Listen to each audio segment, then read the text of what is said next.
오늘의 말씀의 제목은 진짜 변화되려면입니다. 진짜 변화되려면. 오늘 본문 말씀은 누가복음 6장 41절에서 49절까지인데요. 어찌하여 형제의 눈 속에 있는 티는 보고 내 눈 속에 있는 들보는 깨닫지 못하느냐. 너는 내 눈 속에 있는 들보를 보지 못하면서 어찌하여 형제에게 말하기를 형제여 나로 내 눈 속에 있는 티를 빼게 하라 할 수 있느냐. 외식하는 자여 먼저 내 눈 속에서 들보를 빼라. 그 후에야 내가 밝히 보고 형제의 눈 속에 있는 티를 빼리라. 못된 열매 맺는 좋은 나무가 없고 또 좋은 열매 맺는 못된 나무가 없느니라. 나무는 각각 그 열매로 아나니 가시나무에서 무화과를 또는 찔레에서 포도를 따지 못하느니라. 선한 사람은 마음에 선을 쌓은 선에서 선을 내고 악한 자는 그 쌓은 악에서 악을 내나니 이는 마음에 가득한 것을 입으로 말함이니라. 우리 46절 같이 읽을까요? 너희는 나를 불러 주여 주여 하면서도 어찌하여 내가 말하는 것을 행하지 아니하느냐. 내게 나와 내 말을 듣고 행하는 자마다 누구와 같은 것을 너에게 보이리라. 집을 짓되 깊이 파고 주추를 반석 위에 놓은 사람과 같으니 큰 물이 나서 탕류가 그 집에 부딪히되 잘 지었기 때문에 능히 요동하지 못하게 하였거니와 듣고 행하지 아니하는 자는 주추 없이 흙 위에 집 지은 사람과 같으니 탕류가 부딪힘에 집이 곧 무너져 파괴됨이 심하니라 하시니라. 여러분, 우리는 살아가면서 모두가 변화되기를 원합니다. 지금 자신의 모습에 내가 100% 만족한다? 이런 사람 저는 거의 못 본 것 같습니다. 여러분, 세상 사람들도 지금보다 더 나은 자신의 모습, 더 나은 내일을 위해서 부단히 노력합니다. 그래서 자기를 바꾸려고 자기계발서도 읽고 교육도 받고 또 스펙도 열심히 쌓죠. 그렇다면 우리 믿는 사람들은 어떨까요? 우리 믿는 사람들은 더하면 더했지 덜하진 않습니다. 왜냐하면 예수님이 보여준 그 모습, 성경이 말하는 하나님 자녀의 모습, 그 모습과 지금 나의 모습이 그 사이의 갭이 너무나 크기 때문이에요. 그래서 우리가 항상 하는 고민이 뭡니까? 나는 왜 이렇게 안 변할까? 나는 왜 이렇게 안 변할까? 왜 이렇게 예수를 오래 믿었는데도 거룩한 삶은커녕 여전히 세상 사람들처럼 살고 하나님 자녀로서 하나님이 주시는 것들을 누리지도 못하고 살아갈까? 왜 나는 변하지 않을까? 이게 우리의 가장 큰 고민 아니겠습니까? 여러분, 특별히 우리 헤브닉 교회는 하나님 나라 복음을 전하는 교회입니다. 하나님 나라 복음이 뭐예요? 죽은 뒤에 누리게 될 영생에 초점이 있는 것이 아니라 지금 우리가 사는 이 땅에, 지금 우리가 사는 이곳에 하나님의 나라, 우리 안에 하나님의 나라가 임하고 그분의 지혜와 능력을 나타내는 킹덤 빌더로 살아가는 것이 우리 교회에서 전하는 하나님 나라 복음입니다. 그런데 우리는 이 땅에서 왕의 자녀로서 왕자와 같이 살아야 되는데 여전히 세상 사람들과 똑같이 인생을 살아갈 때가 얼마나 많은지 모르겠습니다. 여러분, 진짜 변하고 싶으십니까? 진짜 변하고 싶으세요? 진짜 이 땅에서 하나님 자녀로 살고 싶으십니까? 그래서 하나님의 모든 지혜와 능력과 은혜를 누리면서 살고 싶으십니까? 여러분, 우리는 오늘 말씀을 통해서 우리가 진짜 변화된다는 것이 무엇이고 또 어떻게 변화될 수 있는지를 깨닫게 되기를 축원합니다. 먼저 오늘 본문 말씀 43절 44절을 같이 읽어보겠습니다. 시작. 못된 열매 맺는 좋은 나무가 없고 각각 그 열매로 아나니 가시나무에서 무화과를 또는 찔레에서 포도를 따지 못하느니라. 여러분, 우리가 어떤 나무를 볼 때에 그 나무가 어떠한가를 무엇으로 알 수 있습니까? 열매로 알 수 있습니다.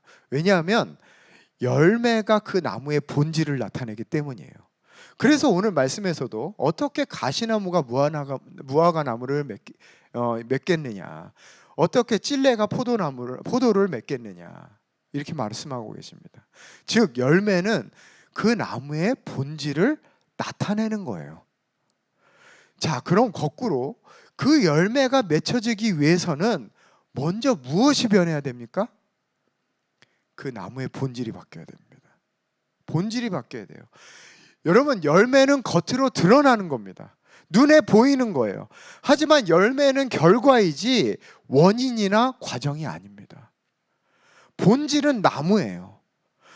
우리 눈에는 보이지 않지만 먼저 그 나무의 본질이 바뀌어야지만 그 본질에 맞는 열매는 저절로 열리게 되는 것입니다. 그래서 요한복음 15장 5절에 우리가 다 잘 아는 말씀이죠. 나는 포도나무여 너희는 가지라. 그가 내 안에 내가 그 안에 거하면 사람이 열매를 많이 맺나니 나를 떠나서는 너희가 아무것도 할 수 없습니다. 여러분, 여기서 중요한 것이 뭐예요? 포도나무이신 예수님입니다. 예수님이 바로 본질인 거예요. 예수님이 본질인 겁니다. 우리는 거기에 붙어만 있으면 그에 따른 그 본질에 따른 열매는 저절로 맺게 되는 거예요. 여러분, 우리가 이 말씀을 통해서 무엇을 할 수 있습니까? 우리는 우리의 삶에서 나타나는 현상 또는 나에게서 나타나는 그 반응들을 보고 내가 변했는지 변하지 않았는지를 평가합니다. 그런데 진짜 변하려면 먼저 무엇이 변해야 됩니까? 겉으로 드러나는 열매를 바꾸려고 노력할 것이 아니라 그 이면에 눈에 보이지 않는 본질이 바뀌어야 되는 겁니다. 그래서 45절에 이렇게 말씀하고 계세요. 우리 45절 같이 읽어보겠습니다. 시작. 선한 사람은 마음에 쌓은 선에서 선을 내고 악한 자는 그 쌓은 악에서 악을 내나니 이는 마음에 가득한 것을 입으로 말합니다. 여러분, 여기서 입으로 나오는 말 자체는 나타나는 현상이에요. 즉 아까 말씀드린 열매입니다. 그렇다면 눈에 보이지 않지만 그 열매를 맺게 하는 그 본질은 뭐예요? 여기서 뭐라고 말씀하십니까? 마음이다, 이렇게 얘기하고 있어요. 여러분, 여기서 마음이라는 것은 헬라어로 카르디아라고 합니다. 우리 해분이 교회 오래 나오신 분들은 이 카르디아를 아마 수도 없이 많이 들었을 거예요. 여러분, 카르디아라고 하는 것은 우리 인간의 가장 깊은 곳을 말해요. 가장 깊은 곳. 성경에서는 많은 구절에서 심중이라고도 표현합니다. 심중. 여러분, 오늘날 과학의 발견에 따르면 인간의 가장 깊은 곳에 믿음 체계가 있고 그 위에 사고 체계가 있고 그 위에 행동 양식이 있고 그 행동 양식을 따라 우리는 어떠한 행위를 하게 된다, 이렇게 말하고 있어요. 근데 여기에서 인간 가장 밑에 있는 그 믿음 체계, 우리가 쉽게 말하는 세계관, 잠재의식 내에 있는 그 신념 체계, 이것을 뭐라고 하는가? 바로 헬라어로 카르디아라고 하는 겁니다. 여러분, 이 카르디아는 우리의 의식의 영역이 아니에요. 무의식의 영역입니다. 그런데 오늘 말씀에서 뭐라고 하는가? 우리 입술의 말, 즉 너희의 보이는 삶의 열매가 바뀌려면 뭐가 바뀌어야 돼요? 우리가 인식하지 못하는 이 무의식의 세계, 내 잠재의식 속에 있는 이 카르디아가 바뀌어야 된다고 말하는 것입니다. 그때부터 우리의 말과 행동, 우리의 삶에서 나타나는 그 열매가 바뀐다고 말씀하시는 거예요. 여러분, 그러니까 우리가 그렇게 노력을 해도 안 바뀌었던 겁니다. 왜? 우리는 겉으로 드러나는 그 열매를 바꾸려고 했기 때문입니다. 내가 예수를 믿는데 이러면 안 되지. 내가 이렇게 말하면 안 되지. 내가 이렇게 행동하면 안 되지. 내가 이렇게 결정하면 안 되지. 우리는 그동안 예수를 믿으면서 우리의 말을 바꾸려고 했고 우리의 행동을 바꾸려고 했고 우리의 생각과 결정을 바꾸려고 했어요. 그래서 오늘 말씀에 46절에도 이렇게 말씀하십니다. 46절을 우리 같이 읽어보겠습니다. 시작. 너희는 나를 불러 주여 주여 하면서도 어찌하여 내가 말하는 것을 행하지 아니하느냐. 여러분, 여기서 주여 주여 한다는 게 무슨 뜻이에요? 여러분, 우리가 예수를 처음 믿으면 먼저 무엇이 바뀝니까? 겉으로 드러나는 것들이 바뀌어요. 왜냐하면 인간은 문화적인 존재이기 때문입니다. 먼저 말, 행동, 문화가 바뀝니다. 일단 토요일에 술 먹고 일요일에 잠만 자던 애가 일요일 아침에 교회가 나가기 시작해요. 또 교회에 나가면서 기독교적인 말, 기독교적인 행동이 익숙해지기 시작합니다. 여러분, 감사한 것은 우리 헤븐리 교회 예수를 아예 모르던 분들도 많이 나옵니다. 그래서 저희가 목사들이 처음에 이제 그분들과 1대1 하면서 이렇게 얘기를 할 때 형제님, 누구누구 형제님, 누구누구 자매님 이렇게 얘기하잖아요. 그러면 그분들은 막 어색해서 죽으려고 그래요. 그런 형제 자매라는 얘기가 너무 익숙하지 않은 거예요. 우리한테는 너무나 자연스러운 건데, 그런데요, 그분들도 한 달 정도 다니다 보면 자연스러워집니다. 형제님, 자매님. 여러분, 문화라는 것은 생각보다 상당히 적응이 빨라요. 여러분, 또한 예수를 처음 믿으면서 교회 다니면서 설교도 듣고 말씀도 듣고 또 신앙의 선배들을 통해서 하나님이 무엇은 좋아하시고 무엇은 싫어하시는지를 배우게 됩니다. 이렇게 살면 안 돼. 이렇게 살면 돼. 이렇게 살아야 돼. 그리고 그 기준을 따라서 자신의 말과 행동을 바꾸려고 노력하기 시작해요. 소위 이것이 기독교인이 되는 과정입니다. 그러나 그런 변화들이 진짜 변화라고 할 수 있을까? 우리의 말과 행동과 문화와 우리의 기준이 바뀌었다고 해서 우리가 바뀌는 걸까요? 여러분, 예수 믿는다고 교회 다닌다고 하나님의 말씀대로 우리가 행동하고 말하고 열심히 그대로 따라본다고 우리가 바뀌는 걸까요? 여러분, 여기서 나오는 주여 주여 하는 사람들도 다 예수 믿는 사람들입니다. 그런 것으로는 우리가 바뀌었다고 말할 수 없는 거예요. 오히려 교회를 다니면 다닐수록, 예수를 오래 믿을수록 나 이렇게 살면 안 되는데, 나 이렇게 살면 안 되는데만 자꾸 늘어날 뿐이에요. 우리가 진짜 변화되기 위해서는 우리의 가장 깊은 곳에 있는 그 카르디아가 바뀌어야 될 줄 믿습니다. 오늘 말씀에서 예수님은 진짜 변화되는 사람을 비유로서 또 한 번 설명하세요. 47절에 이렇게 말씀하십니다. 내게 나와 내 말을 듣고 행하는 자마다 누구와 같은 것을, 어떤 사람과 같은 것을 내가 너에게 보이리라. 내 말을 듣고 행하는 자, 즉 하나님의 말씀대로 사라지는 자, 그 사람이 어떤 사람인지 내가 비유로 너희에게 다시 한번 설명하겠다, 이 얘기예요. 그러면서 비유를 들어서 48절 49절에 이렇게 말씀하십니다. 우리 함께 읽어보겠습니다. 시작. 집을 짓되 깊이 파고 주추를 반석 위에 놓은 사람과 같으니 운이 나서 탕류가 그 집에 부딪히되 잘 지었기 때문에 능히 요동하지 못하게 하였거니와 듣고 행하지 아니하는 자는 주추 없이 흙 위에 집 지은 사람과 같으니 탕류가 부딪힘에 집이 곧 무너져 파괴됨이 심하니라 하시니라. 여러분, 여기서 어떤 사람이 쓰러지지 않는다고 말씀하세요?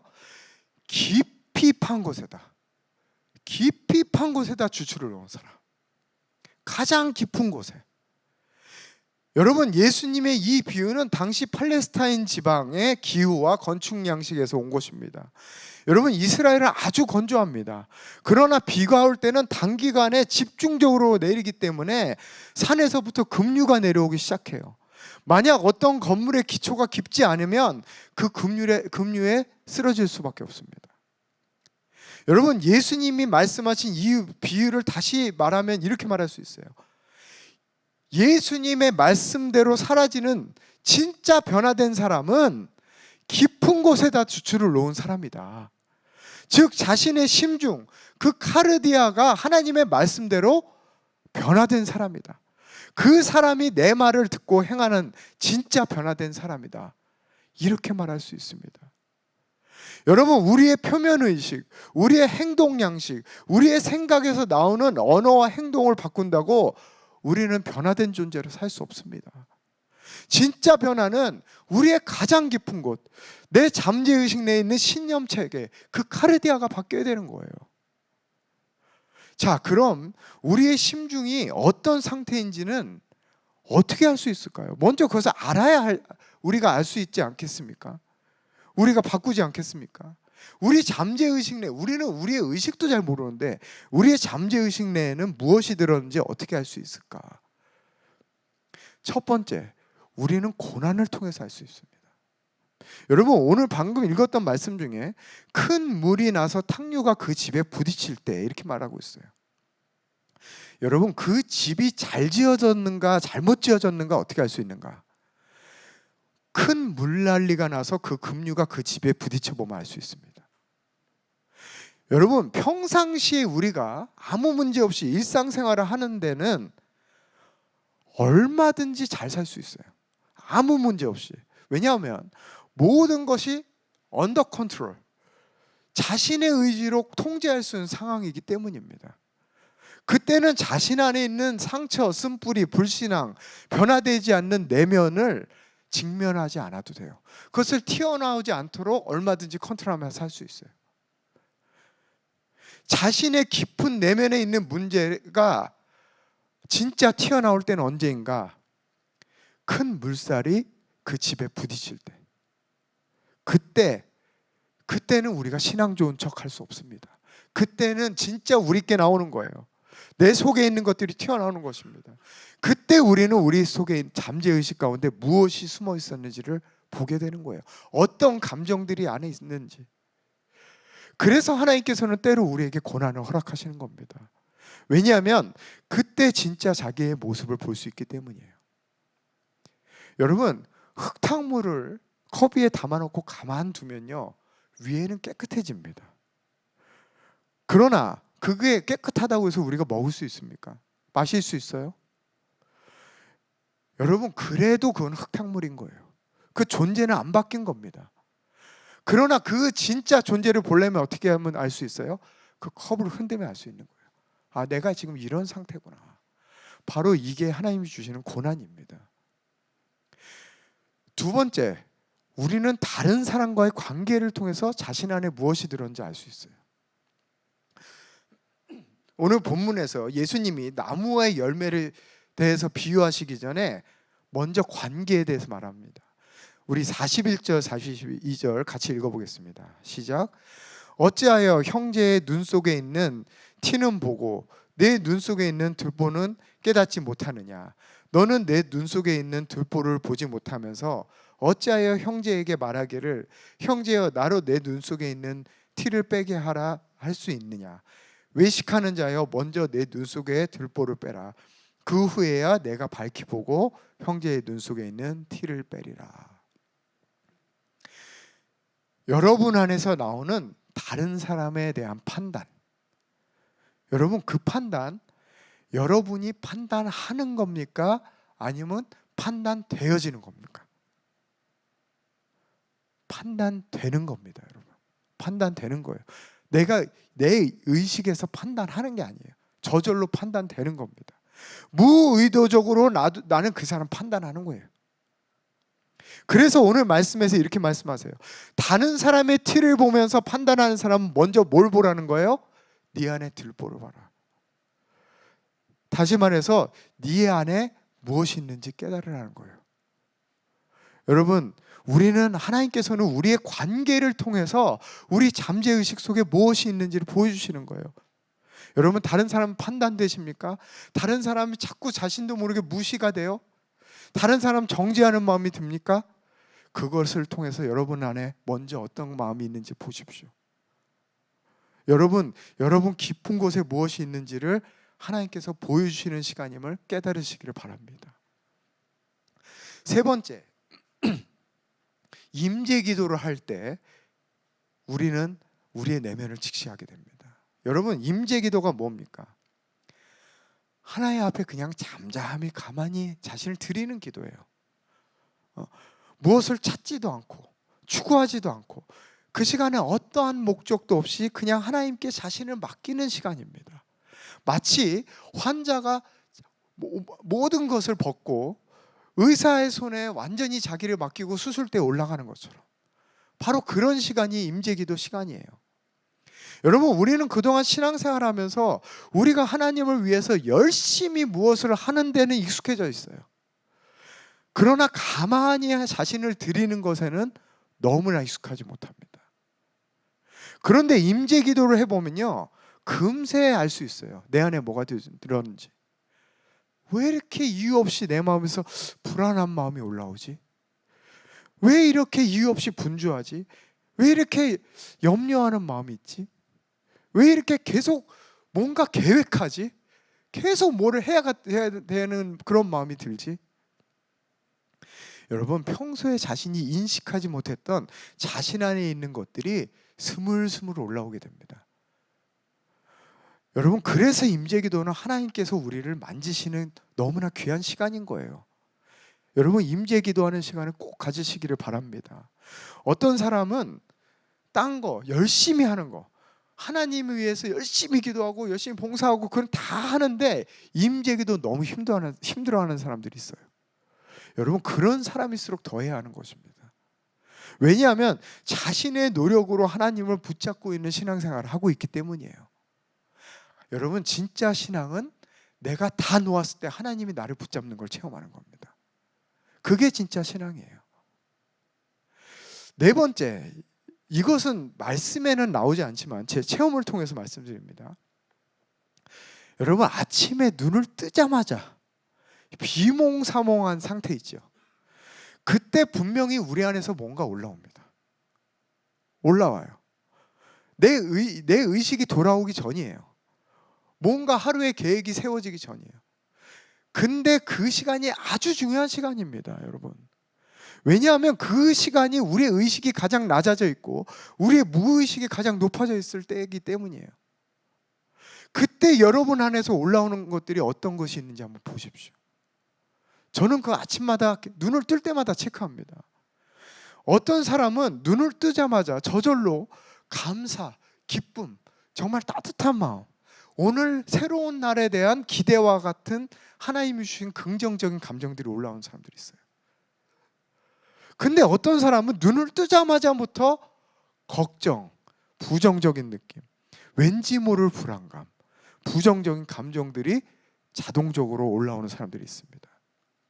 여러분, 우리는 보통 우리의 생각이 우리의 감정을 만든다고 생각합니다. 생각해 보니까 열받네 이거잖아요.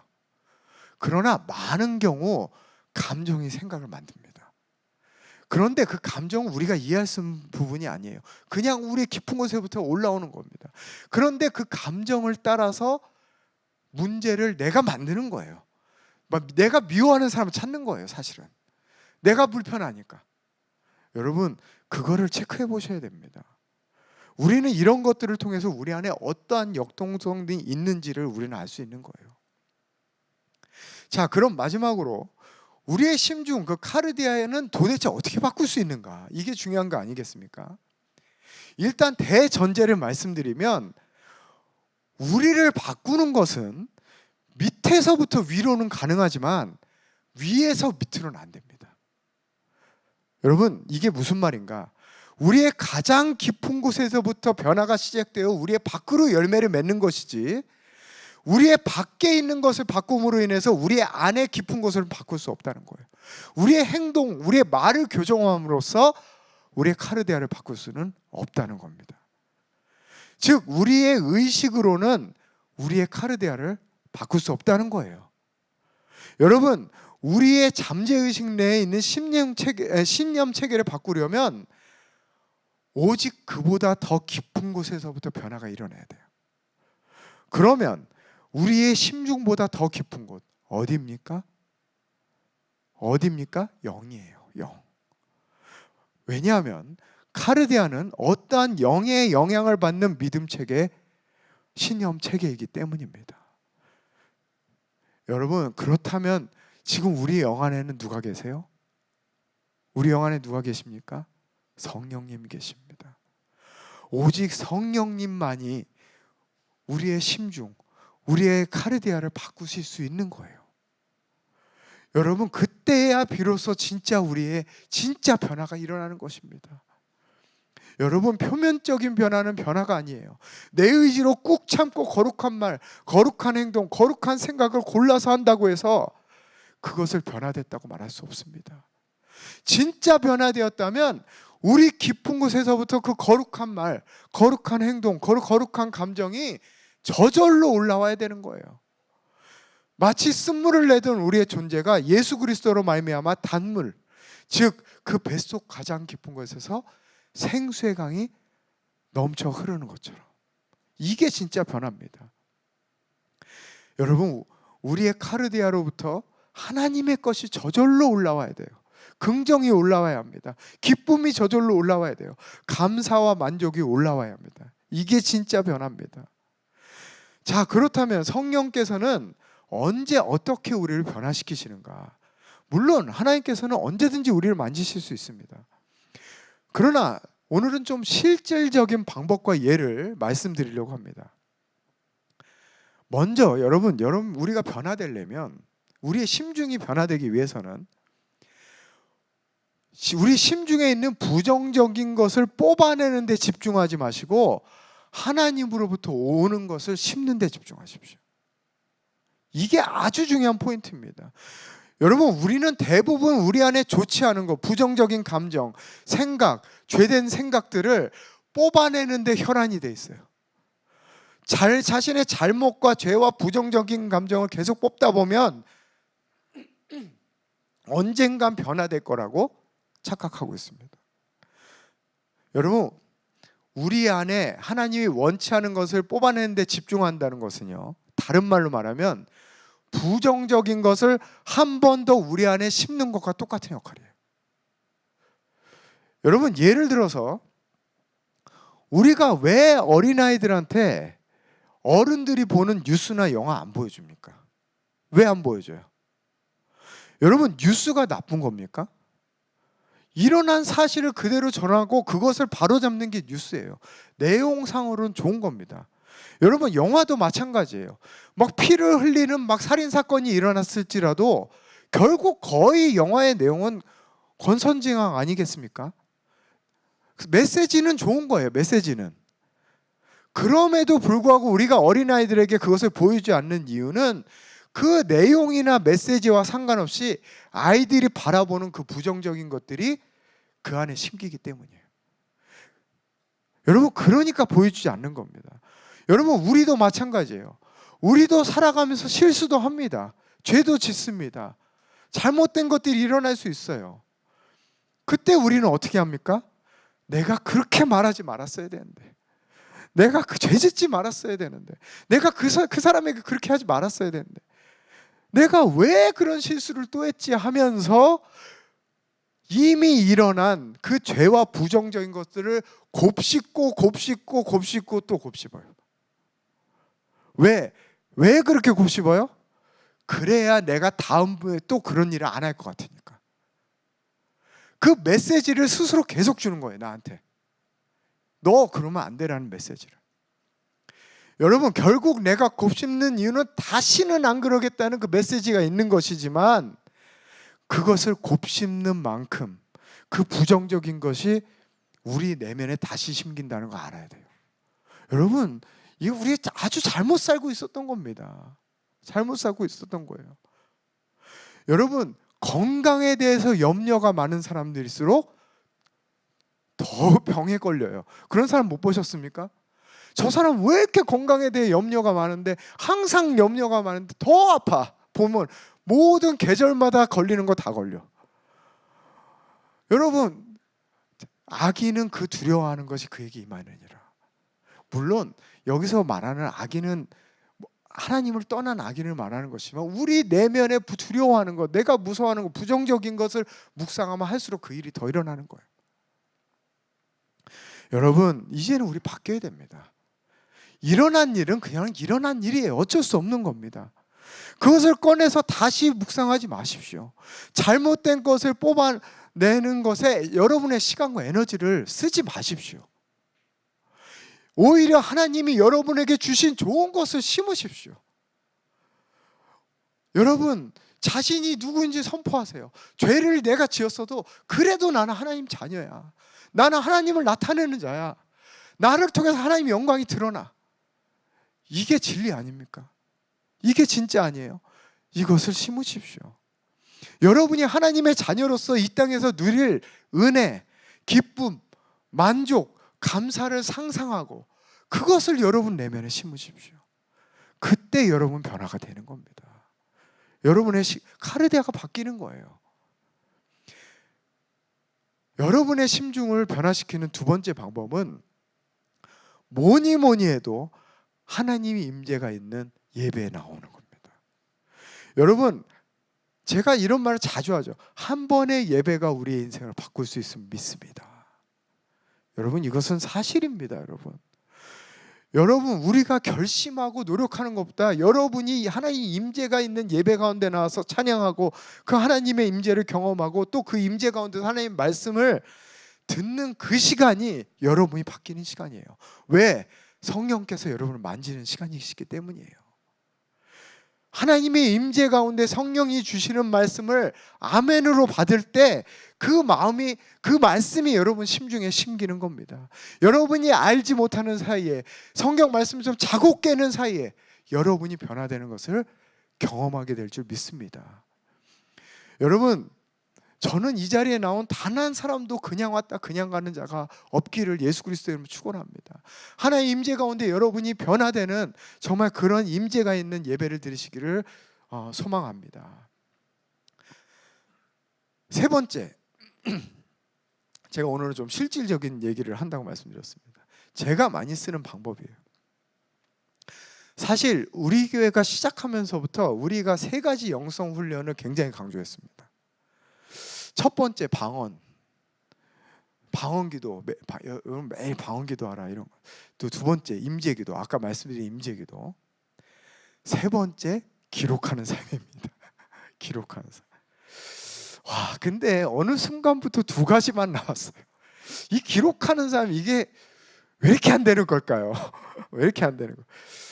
아무리 강조해도 잘 안 돼가지고 결국은 저도 이거는 개인 취향인가? 개인의 스타일인가? 이런 생각이 들기도 합니다. 물론 우리 모두가 다 똑같은 방법으로 기록할 필요는 없습니다. 여러분, 그러나 기록하는 것은 자신의 잠재의식을 바꾸는 너무나 강력한 툴이기 때문에, 또 저는 이것으로 제 인생을 실제적으로 바꾸는 것을 경험하고 있기 때문에 여러분에게 지금 또 한 번 강조하기 원합니다. 여러분, 세상에 우리 믿는 사람 말고도 기록에 대한 전문가들이 많이 계십니다. 기록에 대해서 유튜브에도 많아요, 여러분. 또 자기개발 책도 많아요. 여러분, 심지어 장로님도 기록하는 책 쓰지 않았습니까? 킹덤 빌더 라이프 스타일에 여러분 아시다시피 기록하는 삶 세미나도 하시고 기록하는 거 항상 강조하시죠. 제가 읽었던 책 중에도 뭐 종이 위의 기적, 쓰면 이루어진다, 일본 사람이 쓴 책도 있고요. 기록하면 이루어진다, 나폴레옹 힐이라는 굉장히 유명한 자기개발 그 책 쓰는 사람이 있습니다, 전문가. 근데 거기 부제가 붙어 있어요. 기록, 잠재의식 활용법. 여러분, 세상에서 나오는 자기개발이나 심지어 뉴에이지들도 자신의 잠재의식을 바꾸기 위해서 기록하는 것, 즉 노트를 기록합니다. 그것을 툴로 사용해요. 여러분, 저는 하나님이 주시는 감동은 무조건 다 기록합니다. 무조건 기록해요. 또 제 정체성도 기록합니다. 하나님이 부어주시는 기름 부으심이나 또한 앞으로 이루어 주실 약속의 말씀, 날마다 상상하면서 기록합니다. 그런데 제가 기록하는 이 삶을 1, 2년 산 것이 아니라 거의 10년 넘게 살았기 때문에 이제는 그게 데이터가 쌓였어요, 저한테. 그래서 제가 그걸 다시 돌아보면서 이게 진짜 효과가 있구나, 이게 진짜 내 잠재의식에 심기는가를 알 수 있게 된 겁니다. 여러분, 기록해야지만 내가 언제 씨를 뿌렸고 그 뿌린 씨에 따른 열매가 언제 맺혀졌는지를 알 수 있는 거예요. 여러분, 우리는 선포하잖아요. 하나님의 말씀을 선포하잖아요. 그런데 씨는 뿌리고 싹이 요만큼 나잖아요. 밟고 지나갈 때가 얼마나 많은지 몰라요. 내가 씨를 뿌려놓고도 모르고 밟고 지나가는 겁니다. 그런데 이것이 기록함으로써 그 데이터가 계속 쌓이면, 그걸 경험하면 경험할수록 하나님의 말씀대로 나 자신이 바뀌는 것에 대한 기쁨과 재미가 생기게 돼요. 오늘도 내가 이것을 기록하고 하나님께서 언젠가 이것을 이루시겠구나. 왜? 믿음의 증거가 쌓이기 때문에. 여러분, 기록하는 것은 그 여러분이 뿌려놓은 씨에 대한 가시적인 그 열매를 가시적으로 볼 수 있는 것이고 영적 체험이 쌓이게 되는 것입니다. 여러분, 이것은 좀 다른 얘기지만 제가 작년 5월에, 저희가 작년 9월에 이 장소에 들어왔잖아요. 작년 5월에 기록한 것을 한번 나중에 연말에 기록한 거 찾아보니까, 그때는 사실은 우리 교회 리더들만 교회를 옮겨야겠다는 얘기하고 저랑 손 목사만 열심히 기도하고 있었습니다, 사실. 근데 이제 저희가 꿈꾸면서 기록한 것을 찾아보니까, 그리고 잊어버렸어요. 근데 제가 뭐라고 기록했냐면, 주일만 모일 수 있는 교회. 장소 첫 번째, 음향과 영상이 다 돼 있는 장소, 또 100에서 150명 들어가는 장소, 마지막으로 한강 주변의 장소.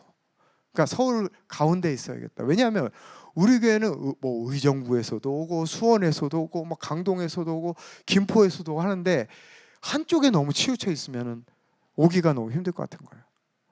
그거를 써놓고 저도 잊어버렸습니다. 잊어버렸는데 나중에 어찌어찌해서 이 장소를 구하게 되는데, 여러분, 이 장소 보십시오. 하나님이 놀랍게, 여러분, 음향과 영상 하나님께서 간사까지 주셨어요. 우리는 심지어 2명의 간사까지 주셨습니다. 너무나 제가 그걸 보면서 얼마나 감사하든지 하나님 그대로 들어주셨어요. 여러분, 홍대면 그래도 한강가 아닙니까? 정말 하나님께서 역사하신 그대로예요. 여러분, 꼭 기록하는 삶을 사시기를 축원합니다. 오늘 말씀을 정리하겠습니다. 여러분, 우리 각자 안에 이미 하나님의 영이 계십니다. 우리는 이미 100점짜리예요. 왜냐하면 우리의 영이 우리의 정체성이기 때문입니다. 그러나 우리 안에 계신 성령님의 인도하심을 받아 실제적으로 우리가 이 땅에서 하나님의 자녀의 삶을 살아가려면 우리의 카르디아가 변화될 때 그 삶을 살 수 있는 거예요. 변화되는 기쁨을 누리십시오. 하나님의 감동, 하나님의 말씀대로 변화되는 자신의 모습을 날마다 상상하고 그것을 심고 선포하는 여러분이 되시기를 축원합니다. 또한 기록하는 여러분이 되시기를 축원합니다. 그때부터 우리 해분님께 모든 성도들은 새로운 인생을 살게 될 것입니다. 우리 시간에 같이 찬양하겠습니다.